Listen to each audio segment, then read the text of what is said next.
రమ్య గారు నమస్కారం. డాక్టర్ గారు, మీరు రెమటాలజిస్ట్. సో యాక్చువల్గా ఈ యాంక్లోజింగ్ స్పాండిలైటిస్ అంటే ఏంటి? సో మన రుమటాలజీలో చాలా రకాల కీళ్ళవాతాలు ఉంటాయి. సామాన్యంగా మనకు తెలిసింది అయితే రుమటాయిడ్ ఆర్థరైటిస్, సోరియాటిక్ ఆర్థరైటిస్, ఇలాంటి ఒక టైప్ ఆఫ్ కీళ్ళవాతమే దీన్ని యాంకలోజింగ్ స్పాండిలైటిస్ అంటారు. సో యాంకలోసిస్ అనేది ఒక గ్రీక్ టర్మ్. యాంకలోసిస్ అంటే stiffness in the joints. So ఈ కీళ్ళవాతంలో కూడా మనం చాలా మటుకు జాయింట్ స్టిఫ్నెస్ నోటీస్ చేస్తాము. ఇది సామాన్యంగా అదర్ రుమటాలజికల్ డిజార్డర్స్ లాగానే దీనికి కూడా స్పెసిఫిక్ కాజ్ అంటూ ఏమీ లేదు. బట్ మోస్ట్ కామన్లీ మనం దీన్ని HLA-B27 అనే ఒక జీన్ డిటెక్ట్ అయిన పేషెంట్స్లో, జీన్ పాజిటివ్ ఉన్న పేషెంట్స్లో ఎక్కువ శాతం చూస్తూ ఉంటాము. అండ్ కంపేర్ టు వేరే కీళ్ళవాతాలతో ఈ కీళ్ళవాతంలో మనం కొంచెం ఫ్యామిలీలో వేరే ఎవరికైనా ఉండడం వల్ల మనకు రావడం అలా కూడా చూస్తూ ఉంటాం. సపోజ్ లైక్ మేనమామలకు ఉండడం, జెనెటిక్గా కొంచెం దీంట్లో ఈ ప్రీడిస్పోజిషన్ అన్నది ఈ యాంకలోజింగ్ స్పాండిలైటిస్లో చాలా ఎక్కువగా ఉంటుంది. So there will be any అంటే ఏజ్ లిమిట్ ఏమైనా ఉంటుందా? ఏజ్ వాళ్ళకి వస్తుంది? యా, సో ఇది మనం కామన్గా రుమటాయిడ్ అవన్నీ చూసుకుంటే విమెన్లో ఎక్కువగా ఉంటుంది, ఆడవాళ్ళలో ఎక్కువ ఉంటుంది. దీనికి భిన్నంగా యాంకలోజింగ్ స్పాండిలైటిస్ మనం చాలా మటుకు యంగ్ మేల్స్లో చూస్తాం. Early adolescence like from 20 to 40 or 45 years of age గ్రూప్లో చూస్తూ ఉంటాం. సో దీని ట్రీట్మెంట్ ఎలా ఉంటుంది? సో ఫస్ట్ దీని లక్షణాలు తెలుసుకుందాము. సో ఈ కీళ్ళవాతంలో మనకు మెయిన్లీ లో బ్యాక్ పెయిన్ ఉంటుంది, అంటే వెన్ను నొప్పి, కిందలో భాగంలో నొప్పి. అండ్ ఎందుకు వస్తుంది అంటే యాక్చువల్లీ మన వెన్నుముక్కని ఈ పెల్విస్ని అంటే తొంటి ఎముకల్ని జాయిన్ చేసేది మనకు ఒక సేక్రో ఐలాక్ జాయింట్ అంటూ ఉంటుంది ఇక్కడ రెండు వైపులో. సో ఈ యాంకలోజింగ్ స్పాండిలైటిస్ అన్నది ఈ సేక్రో ఐలాక్ జాయింట్లో వాతం రావడం వల్ల వస్తుంది. సో అట్లా అని ఇది ఒక్క జాయింట్స్ ఎఫెక్ట్ అవ్వడం అన్నట్టు ఏముండదు. స్పైన్లో other part of the spine కూడా ఎఫెక్ట్ అవుతుంది. హిప్ జాయింట్స్ ఎఫెక్ట్ అవుతాయి, షోల్డర్స్ ఎఫెక్ట్ అవుతాయి, యాంకిల్స్ మడిమలు ఎఫెక్ట్ అవుతాయి, కొందరిలో చిన్న వేళ్ళు కూడా ఎఫెక్ట్ అవుతూ ఉంటాయి. మెయిన్ థింగ్ అందరికీ లో బ్యాక్ పెయిన్ వస్తుంది. సో ఆ లో బ్యాక్ పెయిన్ అంటే నార్మల్ లో బ్యాక్ పెయిన్కి దీ స్టిఫ్నెస్ యాంకలోజింగ్ స్పాండిలైటిస్ లో బ్యాక్ పెయిన్కి డిఫరెన్స్ ఉంటుంది చాలా స్పెసిఫిక్గా. సో నార్మల్ లో బ్యాక్ పెయిన్ మనం ఎక్కువ స్ట్రెయిన్ అయినప్పుడు వర్క్ చేసినప్పుడు వస్తుంది. యాంకలోజింగ్ స్పాండిలైటిస్లో స్పెసిఫిక్గా మనం రెస్ట్ తీసుకున్నప్పుడు ఈ బ్యాక్ పెయిన్ చాలా ఎక్కువ ఉంటుంది. అండ్ విత్ డెఫినెట్ స్టిఫ్నెస్ అంటే గట్టిగా నడుము పట్టేయడము, పోనీ ఏ జాయింట్ ఎఫెక్ట్ అయితే ఆ జాయింట్ పట్టేయడం అన్నట్టు ఉంటుంది. అండ్ ఈ స్టిఫ్నెస్ సామాన్యంగా మార్నింగ్ లేచినప్పుడు మనకి ఒక 1 to 2 hours వరకు కంటిన్యూ అవుతూ ఉంటుంది. మళ్ళీ వర్క్ చేస్తుంటే కొంచెం బెటర్ అవుతుంది. సో దీన్ని ఎలా డయాగ్నోస్ చేస్తారు?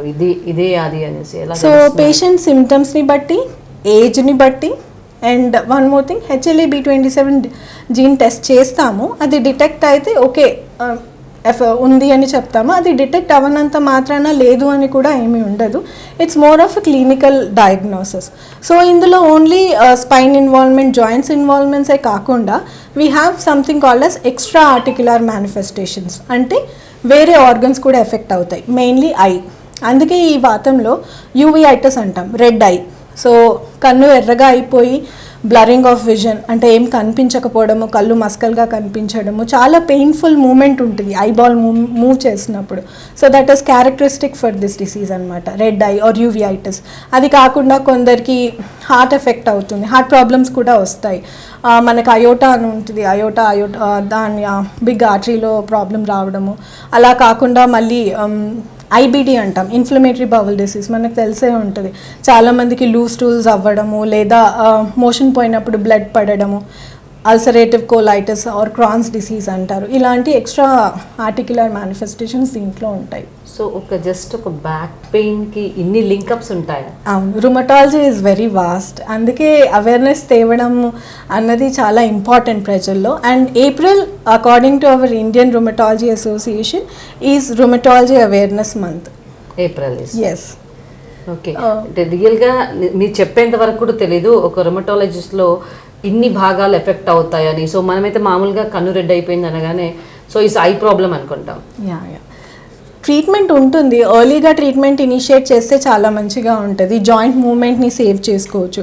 డిలే అవ్వడంలో ట్రీట్మెంట్లో ఏమవుతుంది అంటే ఈ బోన్స్ అన్నీ ఫ్యూజ్ అయిపోతాయి, దీన్ని బ్యాంబూ స్పైన్ అంటాం.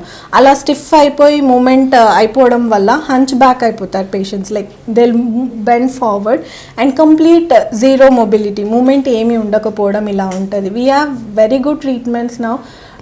టాబ్లెట్స్ ఉన్నాయి, ఇంజెక్షన్స్ ఉన్నాయి. ఎర్లీగా ట్రీట్మెంట్ చేసుకుంటే ఇలాంటి కాంప్లికేషన్స్ ప్రివెంట్ చేయొచ్చు, ఎక్స్ట్రా ఆర్టికులర్ మేనిఫెస్టేషన్స్ని కూడా కంట్రోల్లో పెట్టుకోవచ్చు. సో ఎప్పుడు డాక్టర్ని కన్సల్ట్ చేయాలంటారంటే వాళ్ళకి పెయిన్ వస్తుంది అన్నప్పుడు డాక్టర్ని కన్సల్ట్ చేయాలా, లేకపోతే 2-3 days వెయిట్ చేసిన తర్వాత డాక్టర్ని కన్సల్ట్ చేయాలా? 2-3 days అని ఏమి కాదు.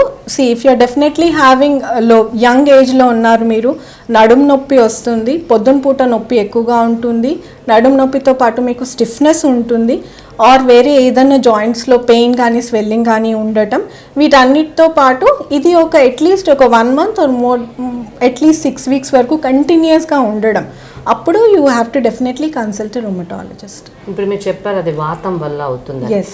సో ఫుడ్ డైట్ ఏమైనా ఉంటుందా? స్పెసిఫిక్గా ఈ డైట్ అని ఏమి చెప్పలేము, that is because of we don't know the exact cause of this disease. So ఇది అని we cannot give a specific diet for this. So ఎర్లీగా వస్తే ట్రీట్మెంట్ బాగా జరుగుతుంది అంటారు. ఎస్, ప్రివెన్షన్, కాంప్లికేషన్స్ని ప్రివెంట్ చేసుకోవచ్చు. లేకపోతే తర్వాత జాయింట్స్ మొత్తం స్పైన్ స్టిఫ్ అయిపోయినాక then they will be no movement in the patient, పడుకోవడం కూడా ఇబ్బంది అయిపోతుంది. So prevention is better than cure అంటారు. Yeah, this applies very well to this ankylosing spondylitis or any other rheumatological disorders. So ప్రతి ఒక్కరు ఈ రోజుల్లో మనం చూస్తే ఎక్కువ మంది సిట్టింగ్ పొజిషన్లోనే ఉంటారు. So this any tip that they can overcome this? Actually, the best part of rheumatology is like any pains or joint pains are better with activity compared to rest. So ఇదే మనకి చెప్తుంది ఏంటంటే we should be very active to prevent such disorders. Thank you madam, thank you very much.